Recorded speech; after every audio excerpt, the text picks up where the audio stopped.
अक्सर हम लोग ढाबे या रेस्टोरेंट में जब भी कभी खाना खाने के लिए जाते हैं तो जब भी दाल का ऑर्डर करते हैं तो हम पंचमेल दाल का ऑर्डर ज़रूर करते हैं, क्योंकि इससे खाने का स्वाद बहुत गज़ब का आता है। और ये दाल देखने में भी इतनी अच्छी लगती है, तो लगता है ये दाल शायद हम लोग घर पर नहीं बना सकते। तो मैं मंजू सोनी आज आपके लिए पंचमेल दाल की रेसिपी लेकर के आई हूँ। इसे बनाना बहुत ही आसान है, आप भी इसे घर पर आसानी से बना सकते हैं। तो इसके लिए हमने ये 6 दालें ली हैं। अब आप सोच रहे होंगे ये पंचमेल तो दाल है, लेकिन ये तो गिनती में 6 है। तो मैं आपको बता सकती हूँ ये 6 नहीं है, ये 5 दाल है। तो ये सबसे पहले हमने ये अरहर की दाल ली है। ये अरहर की दाल लगभग 2 चम्मच के बराबर है। आप मेज़रमेंट अपने हिसाब से कर सकते हैं। ये मैं छोटे वाले 2 चम्मच की मात्रा बता रही हूँ। ये 2 चम्मच हमने मसूर की धुली हुई दाल ली है। ये लाल मसूर की दाल है। और ये लगभग 3 चम्मच हम चने की दाल डाल रहे हैं, इसकी मात्रा थोड़ी सी हम ज़्यादा रखेंगे। और ये उड़द की छिलके वाली दाल है, इससे इस दाल का बेस तैयार होगा। तो ये 2 चम्मच ही हमने उड़द की छिलके वाली दाल ली है। अब ये 2 मूंग की दाल है, एक छिलके वाली। आप चाहें तो छिलके वाली दाल 2 चम्मच डाल सकते हैं। हमने ये दालें दोनों 1-1 चम्मच ली है। 1 चम्मच धुली हुई दाल और 1 चम्मच हमने छिलके वाली दाल ली है। तो इस तरह से हमारी ये 5 ही दाल हुई, लेकिन गिनती में ये 6 दाल हैं। तो 1-1 चम्मच हमने दोनों तरह की दाल को इसके अंदर डाल दिया है। तो सारी दाल को हमने एक बर्तन के अंदर डाल दिया है। तो सारी दालें हमारी मिक्स हो चुकी हैं। अब इन दालों को हम साफ़ पानी से अच्छी तरह से धो लेंगे। दालों के अंदर काफ़ी सारा पाउडर आता है, तो हमें हाथों से थोड़ा अच्छी तरह से मसल कर इन दालों को धोना है। और लगभग 3-4 बार हम इस दाल को धोएंगे। जो पानी इसका गंदा होगा उसे हम फेंक देंगे। और आखिर में जिस पानी में हम इसे भिगोएंगे उस पानी को हमें फेंकना नहीं है, क्योंकि उसके अंदर सारे पोषक तत्व होते हैं। तो इसलिए दाल को अच्छी तरह से धो करके हम बिल्कुल साफ़ पानी इसके अंदर डालेंगे। और लगभग 2 घंटे के लिए हम कम से कम दाल को भीगने के लिए रखेंगे। दोस्तों, दाल को हम जितनी ज़्यादा देर तक भिगोते हैं दाल उतनी ही ज़्यादा टेस्टी बनती है।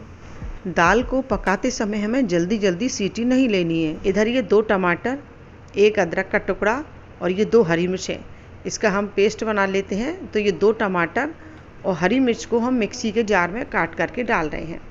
इन दोनों का हम पेस्ट बना लेंगे। तो इसकी ग्रेवी बनाने के लिए टमाटर और हरी मिर्च का पेस्ट बना करके हमने तैयार कर लिया है। उधर ये अदरक को हमने थोड़ा सा कद्दूकस कर लिया है।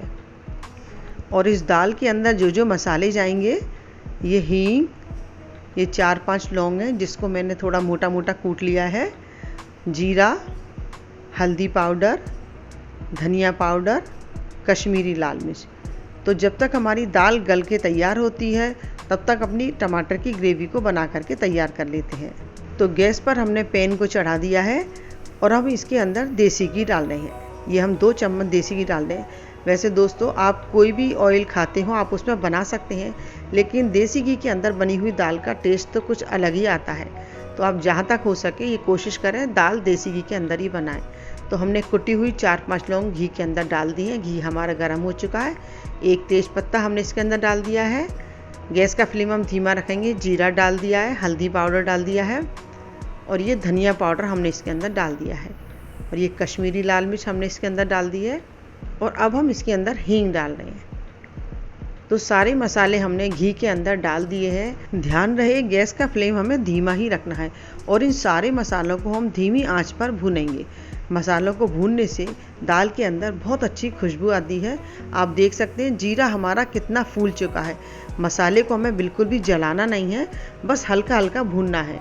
जैसे ही हमारा मसाला भुन जाएगा उसके बाद कद्दूकस करी हुई अदरक को हम इसके अंदर डाल देंगे। अदरक डालने से दाल के अंदर बहुत ही गजब का टेस्ट आता है। और अदरक को मसालों के साथ हम थोड़ी देर भूनेंगे। तो मसाले के साथ अदरक को हमने भून लिया है। अब हम इसके अंदर टमाटर और हरी मिर्च की ग्रेवी को डाल देंगे।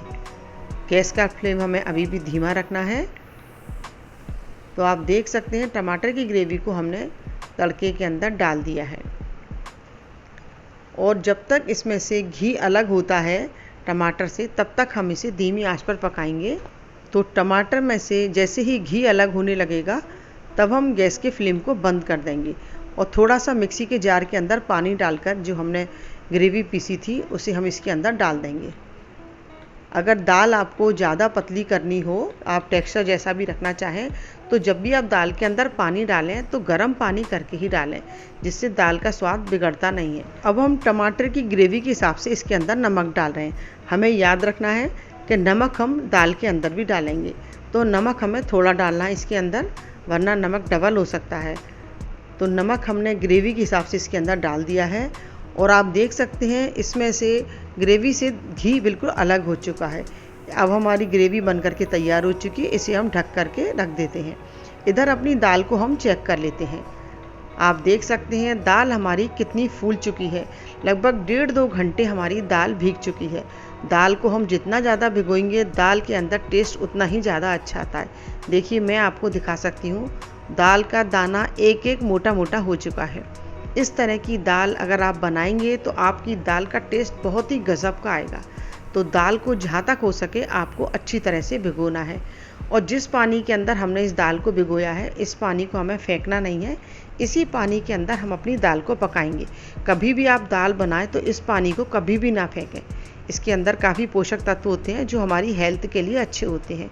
तो उसी पानी के अंदर हम दाल को कुकर के अंदर डाल दिया है और दाल के अंदर हमने पहले 1 गिलास पानी के अंदर दाल को भिगोया था।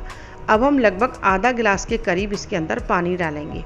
तो लगभग 1.5 गिलास टोटल हो चुका है इसके अंदर पानी।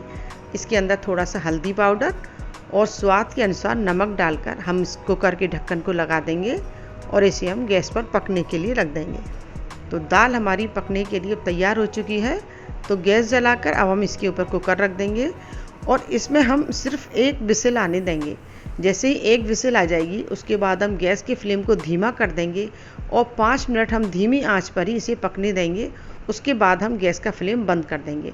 तो आप देख सकते हैं 1 सीटी आ चुकी है, गैस का फ्लेम हमने धीमा कर दिया है। सिर्फ 5 मिनट हम इसे पकाएंगे। आप विसिल के चारों तरफ देख सकते हैं दाल बिल्कुल भी बाहर नहीं निकली है, क्योंकि हमने पानी इसके अंदर बहुत ज़्यादा नहीं डाला है। इसमें से प्रेशर अपने आप ख़त्म हो चुका है। अब हम कुकर को खोल करके अपनी दाल को चेक कर लेते हैं। देखिए मैं आपको दिखा सकती हूँ दाल हमारी कितनी शानदार बनके तैयार हुई है। हमने दाल को जितनी ज़्यादा देर भिगोया है उसे पकाने में हमें उतना ही कम समय लगता है। इधर हमने जो टमाटर की ग्रेवी को बना करके तैयार किया था, अब हम गैस की फ्लेम को चालू कर लेंगे। आप देख सकते हैं हमने गैस का फ्लेम चालू कर दिया है और टमाटर की ग्रेवी में से घी बिल्कुल अलग हो चुका है। तो हमारी ग्रेवी बन करके तैयार है। अब हम इसके अंदर अपनी पकी हुई दाल को डाल देंगे। आप देख सकते हैं हमारी टमाटर की ग्रेवी के साथ दाल एकदम इतनी अच्छी तरह से मिक्स हो चुकी है कि बहुत ही कम सीटी में, लगभग 1 सीटी के अंदर आप दाल का टेक्सचर देख सकते हैं। कितनी गज़ब की दाल हमारी बन करके तैयार हुई है और कलर तो आप दाल का देख ही रहे हैं। एकदम रेस्टोरेंट ढाबे से भी अच्छी दाल हमारी घर पर बनके तैयार हुई है। तो हमारी पंचमेल दाल बन करके तैयार हो चुकी है। बस इसे हम 2 मिनट के लिए ढक करके धीमी आंच पर पकाएंगे, जिससे दाल और ग्रेवी अच्छी तरह से आपस में मिक्स हो जाएंगी। तो लगभग 2 मिनट के लिए हमने दाल को पका लिया है और अब हम गैस की फ्लेम को बंद कर देंगे। दाल हमारी बन करके तैयार हो चुकी है। अब हम हरा धनिया डाल करके ऊपर से इसे गार्निश कर देंगे। हरा धनिया डालने के बाद एक बार हम कलची से चला करके इस तरह से दाल को अच्छी तरह से मिक्स कर लेंगे। तो आप देख सकते हैं रेस्टोरेंट और ढाबे से भी अच्छी दाल आप घर पर बना करके तैयार कर सकते हैं। तो सर्विंग बोल के अंदर अब हम अपनी दाल को निकाल लेते हैं। आप देख सकते हैं दाल का कलर और दाल का टेक्सचर कितना गजब का आया है। और जैसे ही दाल को हम खाने के लिए तैयार करेंगे, इसके ऊपर हम 1 चम्मच देसी घी डालेंगे। इससे हमारी दाल का स्वाद और ज़्यादा दुगना हो जाएगा। और हरे धनिए से डालकर इसे हम गार्निश कर देंगे। तो हम प्लेट को लगा करके तैयार कर रहे हैं। तो गर्मा गर्म पंचमेल दाल, प्याज के स्लाइस, थोड़े से टमाटर के स्लाइस, बारीक कटी हुई हरी मिर्च और ये नींबू और ये गर्मा गर्म चपाती, इसको देखकर तो आपके भी मुंह में ज़रूर पानी आ गया होगा। तो अगर दाल रोटी इतनी गज़ब की और स्वादिष्ट हो तो फिर और पकवान की ज़रूरत ही नहीं है। तो देखा दोस्तों कितनी जल्दी हमारी पंचमेल दाल बन करके तैयार हो चुकी है। आप भी इसी तरह से घर पर पंचमेल दाल बना सकते हैं। दोस्तों आप कहाँ से मेरी रेसिपी को देख रहे हैं, प्लीज़ मुझे कमेंट बॉक्स में लिख करके बताइए।